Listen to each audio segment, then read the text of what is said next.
ஒரு புறாவும் காக்காவும் நல்ல நெருங்கிய நண்பர்களாக இருக்கிறது அந்த புறாவோட காதலனுக்கு சுத்தமாக பிடிக்கல.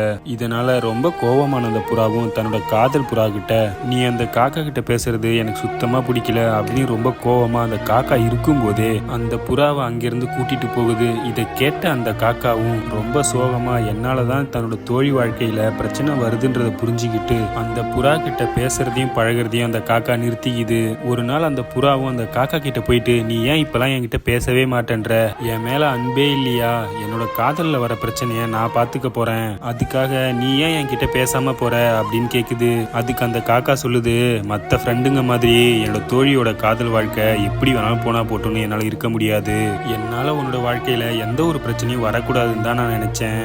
இதை கேட்ட அந்த புறாவும், இதுக்கப்புறம் நீ என்கிட்ட பேச மாட்ட அப்படிதானே?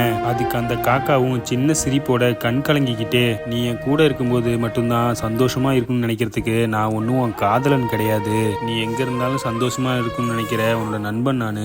உன்னோட வாழ்க்கையில எவ்வளவு பெரிய கஷ்டங்கள் வந்தாலும் சரி, அந்த சூழ்நிலையில நீ என்னை தேடி வந்தினா கண்டிப்பா இதே அன்போட நல்ல நண்பனா உனக்காக காத்துட்டு இருப்பேன் அப்படின்னு சொல்லிட்டு போகுது. இந்த குட்டி ஸ்டோரி உங்களுக்கு பிடிச்சிருந்தா மறக்காம நம்ம சேனலை சப்ஸ்கிரைப் பண்ணுங்க.